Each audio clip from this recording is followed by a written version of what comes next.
Bienvenidos a la materia Teoría de las Organizaciones.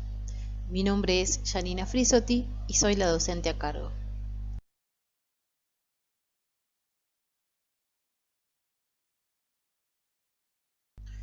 Para comenzar el abordaje de la presente materia, lo primero que tenemos que hacer es responder esta pregunta. ¿Qué es la administración? Bueno, la administración es una ciencia social que estudia a las organizaciones para comprender su coordinación, su dirección, su transformación y adaptación a los nuevos desafíos, su crecimiento y también su supervivencia. Pero también comprende una tecnología o un conjunto de conocimientos en materia de procedimientos, acciones y decisiones para obtener una mayor eficiencia. Para cumplir este objetivo se aplica el método científico, que permite elaborar teorías, modelos e hipótesis. Este sería el mundo de los teóricos y de los académicos de la administración. Pero además existe una técnica de la administración que cuenta como una herramienta que permite conducir a una organización, operativizar su comportamiento y transformar su realidad. Este es el mundo de los gerentes profesionales. Entre los dos extremos que planteamos de la técnica y la ciencia de la administración hay muchos individuos que han contribuido a su estudio, tales como ingenieros, sociólogos, antropólogos, economistas, contadores, abogados, matemáticos, políticos y filósofos. La ciencia y la técnica de la administración actúan en forma complementaria, interactúan y se retroalimentan una a otra. Bien, ahora analicemos por qué es importante realizar un estudio de la administración, ¿no? Bueno, podríamos decir que es importante el estudio de la administración porque la sociedad actual está integrada por diferentes organizaciones que están especializadas y ellas nos brindan los bienes y servicios que necesitamos nosotros para vivir. Entonces, todo lo que el hombre necesita es hecho y producido en organizaciones. Allí donde se encuentra una organización va a estar la administración. Bien, ahora es necesario responder. ¿Quién conduce a las organizaciones, no?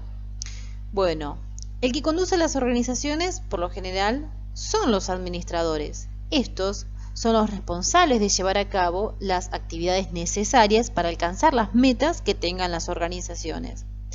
El administrador es quien controla, ejecuta, maneja, analiza, comunica, vincula, planifica, lideran, negocia, motiva, toma decisiones, bueno, entre un montón de actividades más, dentro de las que se realizan de la organización, que puede ser dentro de una área, dentro de una rama, dentro de una unidad o bien de un departamento. Tenemos un autor, Mintzberg, que ha logrado identificar los papeles específicos a través de los cuales se describe el trabajo que tiene que realizar un administrador y lo distribuye en 3 categorías. El papel del administrador puede ser interpersonal, informativa o decisoria. El papel interpersonal podemos decir que tiene que cumplir con estas 3 cuestiones, que tiene que ser de representación, de liderazgo y de vínculos. Cuando decimos de representación sería que el administrador tiene que asumir deberes ceremoniales y simbólicos, representar a la organización, establecer las relaciones y firmar los documentos legales. Cuando asume también asume el papel del liderazgo, que lo va a llevar indefectiblemente a dirigir y motivar a las personas que están a su cargo. Además los va a capacitar, va a brindar consejos y se va a comunicar con sus subordinados. Pero sin olvidarnos de que tiene que realizar vínculos.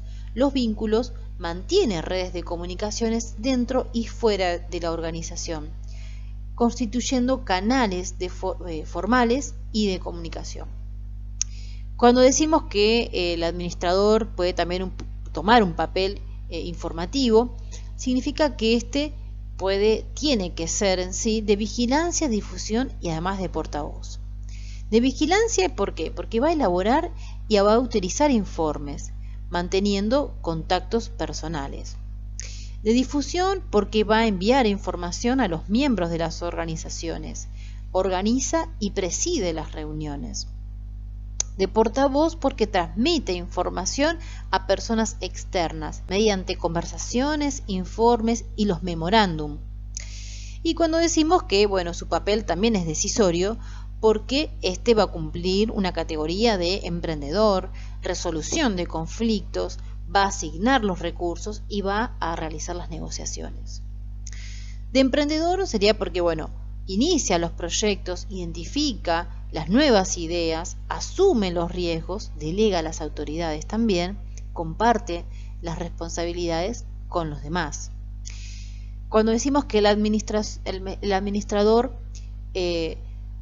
realiza resoluciones de conflictos, lo decimos porque toma las medidas correctivas en disputa o crisis y resuelve los conflictos, guía al grupo en las crisis y orienta hacia los cambios.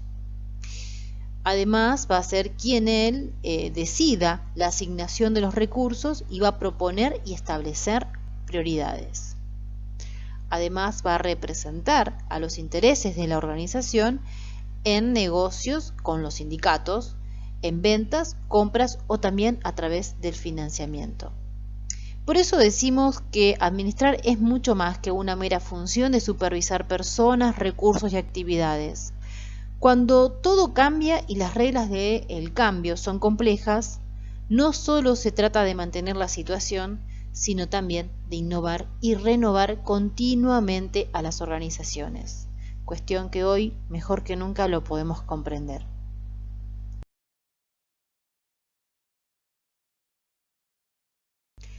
Ahora que ya sabemos cuál es el rol del administrador, tenemos que responder esta pregunta que todos nos realizamos, ¿no? ¿Qué son las organizaciones? Para ello vamos a analizar diferentes autores. Estos diferentes autores, ya sean sociólogos, biólogos, psicólogos del campo de estudio empresarial, han buscado definir el concepto de organización. Estas definiciones están en consonancia con las corrientes de pensamiento dominantes a cada tiempo. Definen la organización no por lo que es, sino por lo que contiene, por lo que la forma, para lo que ellas sirven, por los elementos que aparecen en su fenomenología.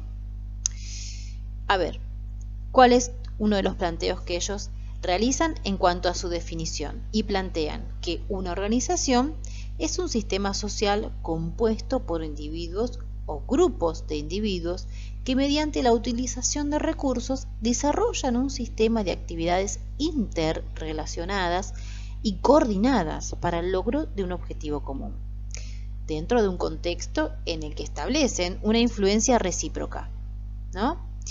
Veamos otra definición. Es un grupo humano compuesto por especialistas que trabajan juntos en una tarea común. A diferencia de una sociedad, comunidad o familia, una organización está diseñada a propósito y no se basa ni en la naturaleza psicológica del hombre ni en la necesidad biológica. No obstante, en tanta creación humana, está pensado para que dure, tal vez no eternamente, pero sí durante un periodo considerable.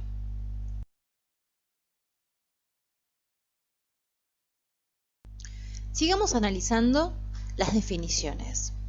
Encontramos otra definición que plantea que las organizaciones son unidades sociales deliberadamente constituidas o reconstruidas para alcanzar fines específicos.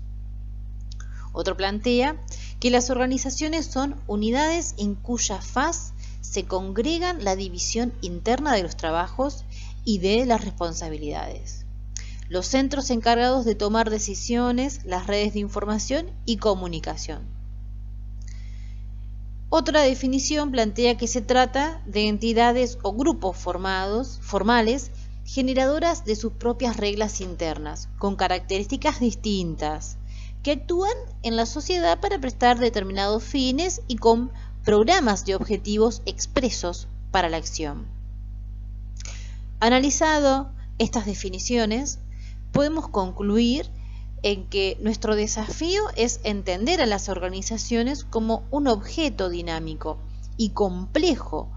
Cursar definiciones se construye día a día y en un actuar de fuerzas y divergentes, cuyos ejes centrales son la estabilidad, el cambio, la identidad y la capacidad de renovarse e innovar.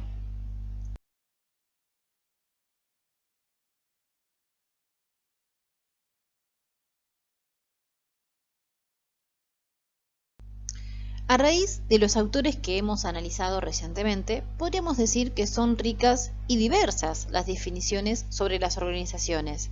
En general, todas toman en cuenta al grupo humano, la coordinación de tareas y el logro de objetivos. En estos agrupamientos humanos, las expectativas comunes de las personas que trabajan en ellas son un elemento básico que condiciona y modifica su modo de funcionamiento. Por lo cual pueden decir que las organizaciones están integradas por un conjunto de personas que utilizan recursos de todo tipo, podemos decir que incluyen materiales, información, conocimiento, técnicas, distintas formas de energía, etc. Además, que realizan diferentes actividades para alcanzar fines y objetivos, que poseen reglas para prever las conductas de los trabajadores, que actúan en el marco de una estructura formal, que utilizan diferentes modos de comunicación y que poseen una dirección previamente establecida.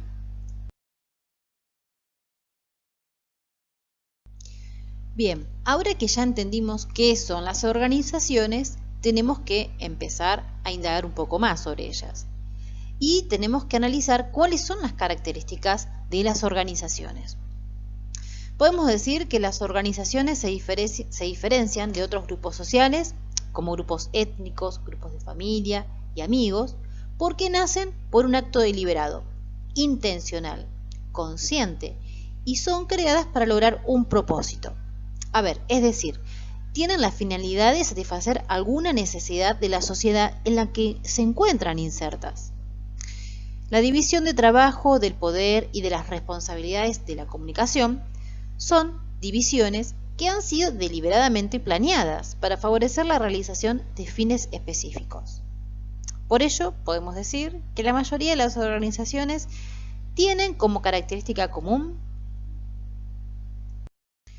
Bien, podemos decir que las organizaciones tienen en común que dan trabajo y generan empleo, crean y satisfacen necesidades, crean y elaboran productos o servicios, posibilitan alcanzar objetivos generales y particulares, crean símbolos, cuestión muy importante, imagen y prestigio, siguen pautas, normas y procedimientos previamente establecidos, cumplen funciones y ocupan posiciones determinadas dentro de la estructura organizacional.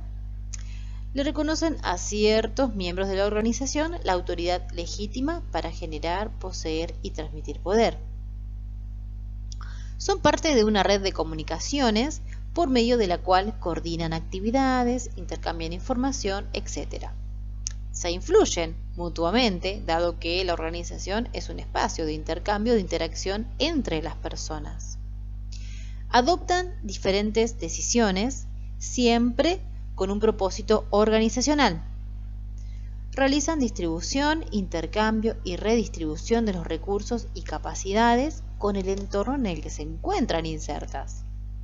Son medios para crear, conservar, transmitir y modificar el conocimiento. También podemos decir que son un indicador de la sociedad actual y además son espacios para el desarrollo personal y profesional.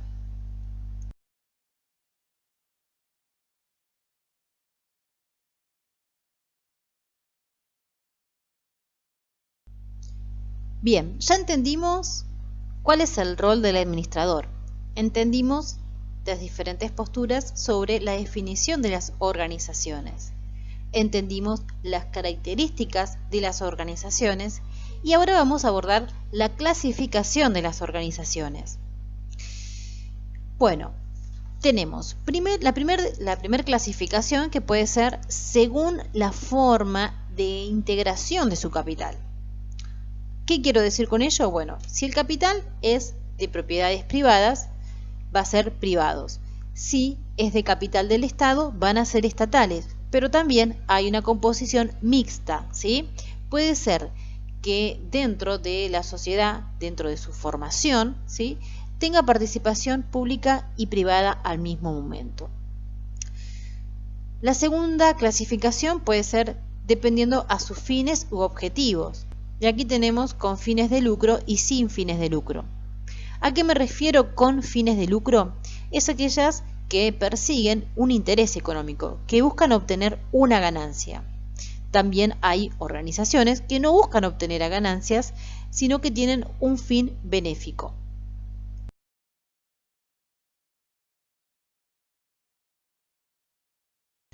Bien, también podemos clasificar a las organizaciones de acuerdo a la forma jurídica que adquieren. Aquí podemos encontrar 4 tipos: las unipersonales, las sociedades por parte de interés, las sociedades por cuota y las sociedades por acciones. A ver, las unipersonales tenemos que tener en cuenta que hay 2 formas de crear una empresa unipersonal. La primera es como una empresa datada de personas jurídicas o como un patrimonio autónomo. Y la segunda es como una sociedad igualada a las otras. Esto se diferencia en circunstancias donde se debe tener un socio único. Las sociedades por parte de interés son sociedades colectivas, sociedades en comandita simple, sociedades de capital e industria y sociedades de accidental o en participación. Las sociedades por cuota son las sociedades de responsabilidad limitada. Y las sociedades por acciones son las sociedades anónimas con participación estatal mayoritaria y las sociedades en comandita por acciones.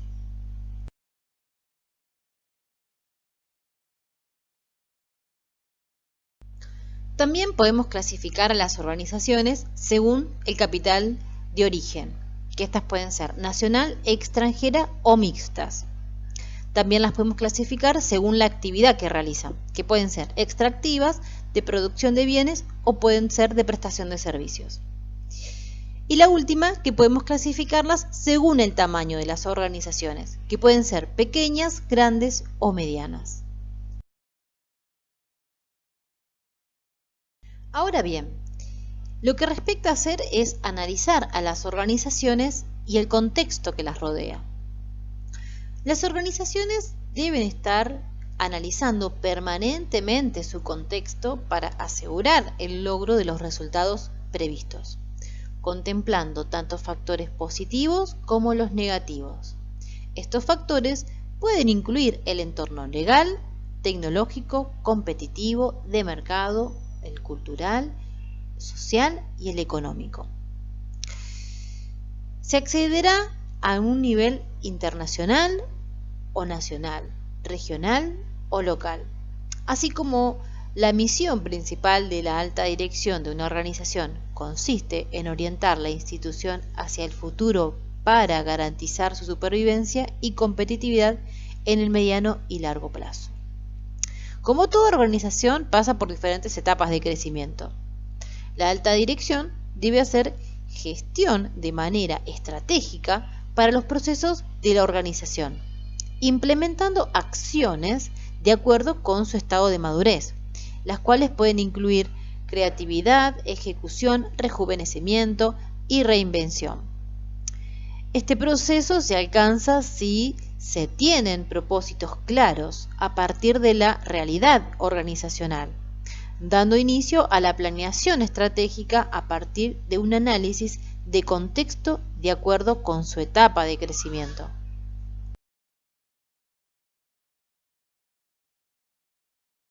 El análisis de contexto consiste en comprender la posición estratégica de la organización en función de su entorno. Estos pueden ser los recursos, las competencias y conocimientos, así como las expectativas de influencia de las partes interesadas. Estos son los empleados, los clientes, los propietarios de la organización, proveedores y la misma sociedad. Entonces, un análisis de contexto se divide en dos momentos. Por un lado, un análisis de factores del contexto general y por el otro lado, un análisis del contexto específico. El análisis de los factores del contexto general se identifican y prevén los cambios que se producen en términos de la realidad actual y de la organización y de su comportamiento futuro, los cuales pueden producir un impacto favorable u oportunidades, un impacto adverso o amenazar, bien sea en lo social, cultural, lo demográfico, lo económico, lo legal y lo físico-ambiental. A continuación, vamos a describir estos factores que acabo de detallar.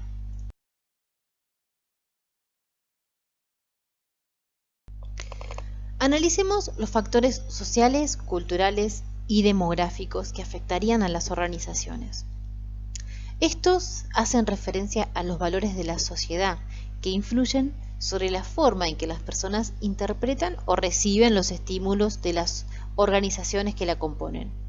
Los valores son concepciones colectivas de los que una comunidad considera bueno, deseable, apropiado, comprensible, inapropiado o incorrecto. Los valores son el resultado de la interacción social. Sin embargo, una vez aceptado, los valores se fijan en la cultura y no cambian hasta que el colectivo decida cambiarlos. Existen una serie de valores que son comunes en la mayoría de las culturas, como la paz, la honestidad y el respeto. Algunas comunidades incluyen los valores dentro de sus normativas. Tal es el caso de la libertad, la justicia y la igualdad, que forman parte de las más sólidas de las constituciones de los países del mundo. La cultura y características demográficas de los mercados son otros de los elementos que van a condicionar la actividad organizacional. Así, una empresa, por ejemplo, de jamones, preferirá ampliar su radio de acción en sociedades donde se consuma cerdo. Dado que en un país musulmán donde la religión prohíbe su ingesta, o tendrá que implementar procesos de producción más respetuosos con la materia prima, en sociedades en las que existe un profundo sentimiento animalista. En cuanto a los factores demográficos, estos se vinculan con ciertos rasgos de la población. Pueden ser edad, sexo, expectativa de vida, condiciones de vida, nivel educativo, etc. Analicemos otro factor general, que es el factor económico. Aquí los vaivenes económicos, desde la inflación, la política monetaria, por el tipo de cambio monetario, van a condicionar tanto la planificación estratégica como los resultados empresariales. También comprende los impuestos, la promoción de las exportaciones, las inversiones, la infraestructura de las comunicaciones y el transporte. Otro de los factores generales que van a influir en la organización son los factores tecnológicos. El conocimiento aplicado a la producción de bienes y servicios se convierte en tecnología. El conocimiento, que es saber, mientras que la tecnología es saber hacer.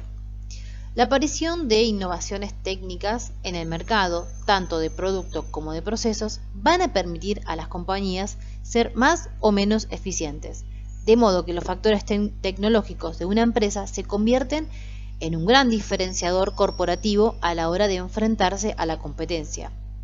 Debido a su real importancia y a los continuos y vertiginosos cambios, se la considera como un sector autónomo que impacta en todas las organizaciones. Analicemos los factores políticos legales. El tipo de sistema institucional del país en el que opera la organización, las ideologías de los partidos políticos en el poder, el empuje de los nuevos mercados emergentes o la crisis en otros consolidados, la normativa estatal, comunitaria o internacional son parámetros que van a afectar directamente al desarrollo empresarial. Por ejemplo, La estrategia de expansión de una organización tendrá que tener en cuenta cuáles son los países en crecimiento o analizar si la legislación de una determinada zona impide la comercialización de sus productos o servicios. Analicemos el último factor general que afecta a la organización: los factores ambientales. Bueno, las empresas del sector industrial o de manufactura a menudo trabajan con diferentes tipos de equipos, maquinarias o agentes productores de químicos, entre otros. Las operaciones del día a día de un negocio pueden suponer una amenaza constante para el medio ambiente natural. Las empresas deben de cumplir con ciertas normas que ayuden a reducir cualquier efecto adverso de sus actividades sobre el medio ambiente.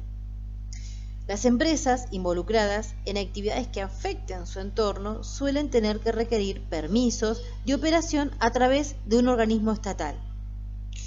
Los requerimientos de permisos del negocio permiten a los organismos gubernamentales poder regular y realizar un seguimiento de las actividades empresariales.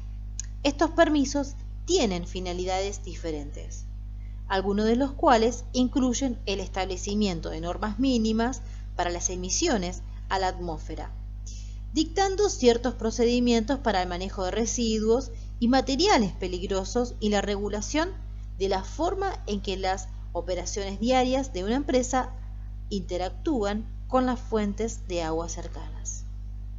Las organizaciones deben adaptar sus sistemas productivos para que sean menos contaminantes, tanto porque lo exige la ley como porque, en caso contrario, los consumidores la penalizarán, acudiendo a empresas de la competencia que sean respetuosas con el medio ambiente.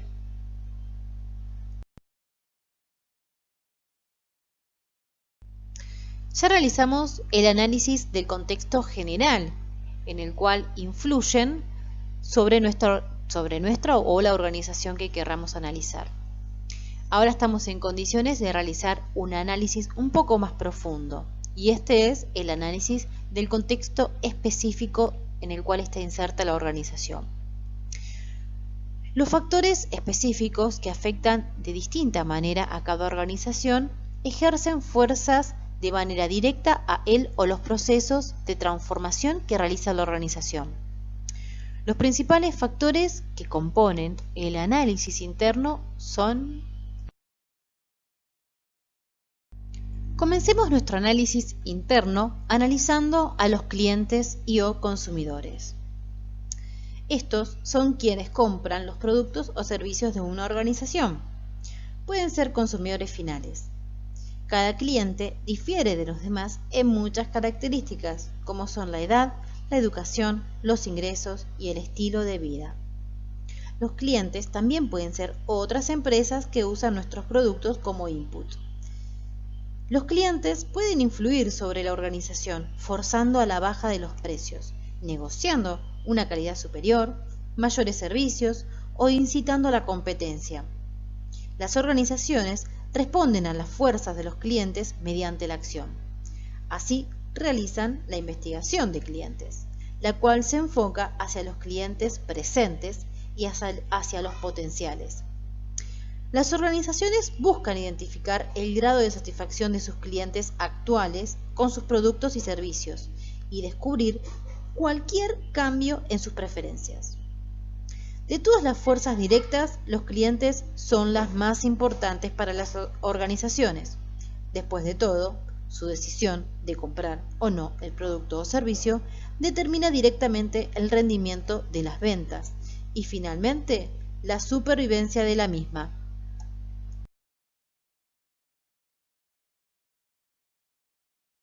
Analicemos ahora a los proveedores.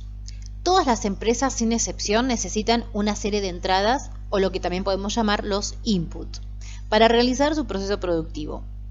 Las empresas o personas que le proporcionan se lo denomina proveedores. Cuando se trata de factores como electricidad, agua, gas o teléfonos, a las empresas que se les suele denominar suministradores.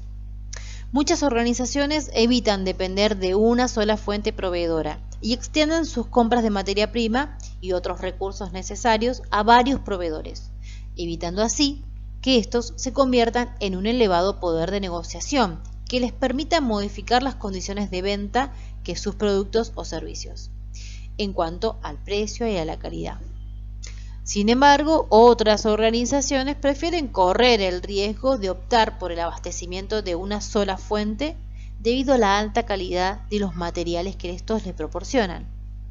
La relación con los proveedores se diferenciará según este proveerá de idénticos recursos a muchas organizaciones, sea proveedor de una única organización o sea el único proveedor de un insumo. Hablemos un poco de los distribuidores. La distribución es un factor clave para conseguir colocar los productos a disposición de los compradores finales, con los servicios logísticos necesarios en la cantidad, lugar y el momento apropiado.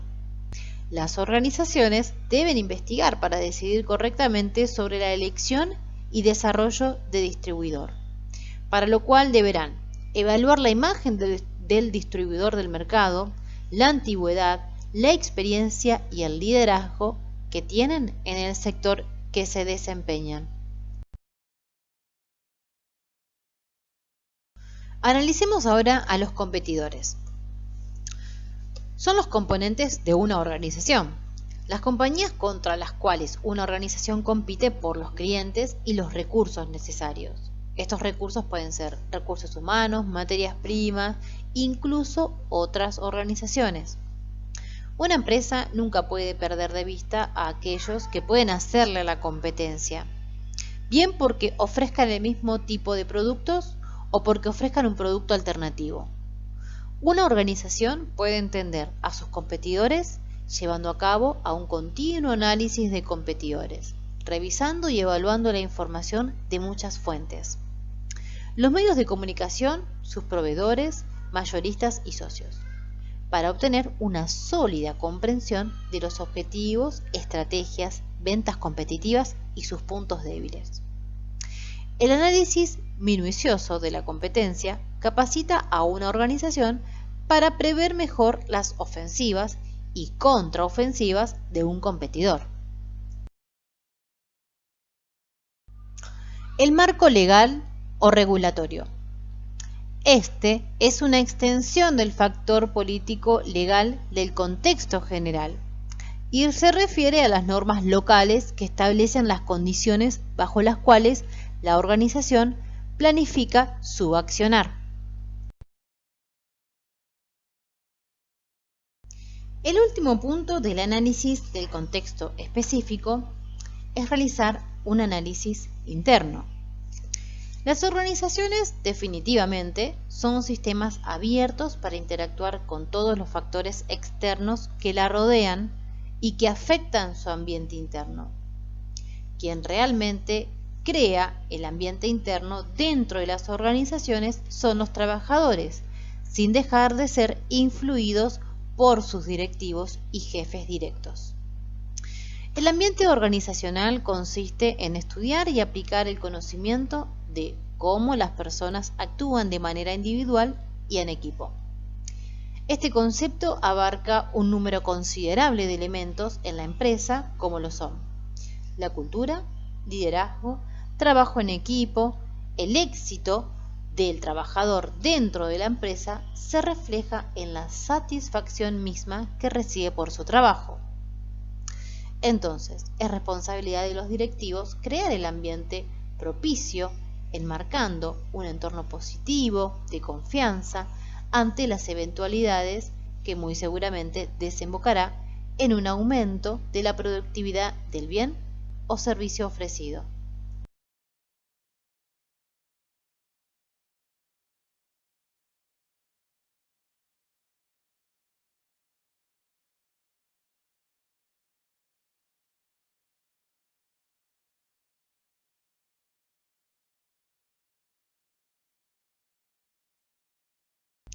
Por ello, es importante fomentar, desarrollar y mantener, tanto en la organización como un todo, como en cada uno de los empleados. Los siguientes puntos: flexibilidad y adaptación a los cambios, reflexión y análisis, ruptura de paradigmas, cambio e innovación, proactividad, reestructuración, reorganización y rediseño, evaluación y revisión periódica de las estrategias, procesos, sistemas, control, evaluación y retroalimentación en todos los niveles. Realizar capacidad de aprendizajes, orientación a resultados, integración de pensamiento-acción, valores compartidos, mantener una comunicación abierta y fluida, intercambio de información, una visión global, empowerment, liderazgo efectivo, oportunidades de desarrollo, un fomento y desarrollo de competencias entendidas como el grupo de conductas que abarcan el conocimiento, habilidades, aptitudes, actitudes, motivos y características de personas que influyen directamente en el rendimiento de un empleado, logrando un desempeño sobresaliente o efectivo. Entonces podríamos concluir diciendo que para que el análisis interno sea eficaz y dé lugar a la toma de decisiones oportunas en las organizaciones, se requieren de la capacidad de autocrítica y autoevaluación. Asimismo, se hace necesario revisar cada una de las capacidades de la empresa, que son imprescindibles para alcanzar las metas y los objetivos. El análisis interno permite definir las fortalezas y debilidades y carencias de la empresa al indicar aquellas destrezas, ventajas y factores claves de éxito, así como también los principales factores desfavorables y críticos.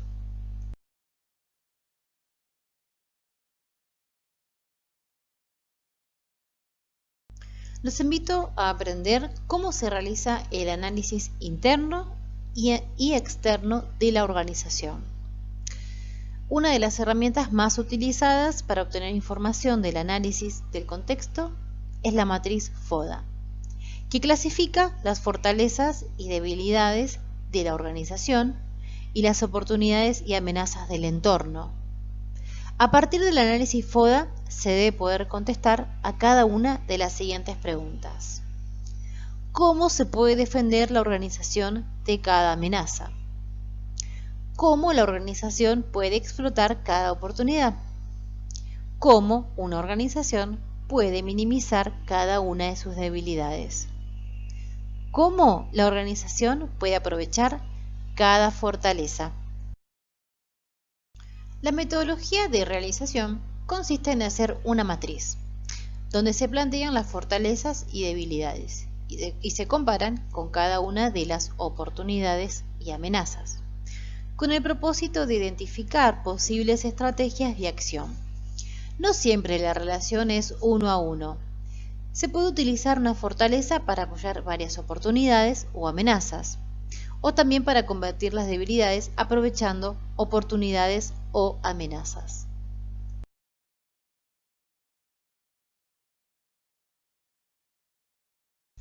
El resultado de la comparación es la identificación de estrategias, clasificadas en 4 tipos. Pueden ser ofensivas, defensivas, de adaptación o estrategias de supervivencia. Las estrategias ofensivas son fortalezas que se apoyan en oportunidades. Las defensivas son fortalezas para combatir las amenazas. Las de adaptación son oportunidades para combatir las debilidades. Y las estrategias de supervivencia son las que ayudan a combatir las amenazas teniendo como base las propias debilidades.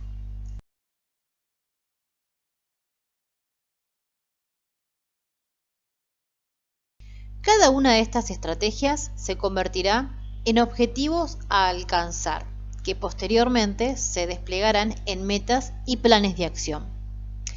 El objetivo del análisis FODA es poder determinar las ventajas competitivas que tiene la organización y establecer la estrategia genérica a emplear que más le convenga en función a sus características y las del entorno en que se mueve.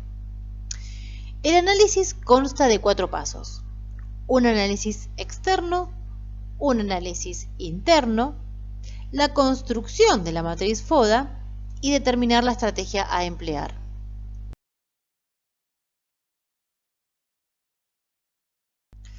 Hay que tener en cuenta no caer en los siguientes errores. Primero, identificar como oportunidades factores que realmente son fortalezas o como amenazas otros que son debilidades. También hay que evitar que en el análisis del entorno limitarse a los factores económicos, sin valorar suficientemente tendencias y el cambio en los entornos, tales como tecnológicos, políticos, social, internacional, regulaciones legales, etc., que pueden ejercer impactos importantes en el desempeño de los resultados de la organización. Y también no hay que olvidarse de la falta de enfoque. El análisis de la situación debe ser realista. Para que una organización tenga éxito, los responsables de su conducción deben reconocer las fuerzas ejercidas por el ambiente interno y externo, entender su impacto real y potencial, y dirigir la organización con el fin de disminuir su influencia negativa y aumentar al máximo su influencia positiva sobre la organización.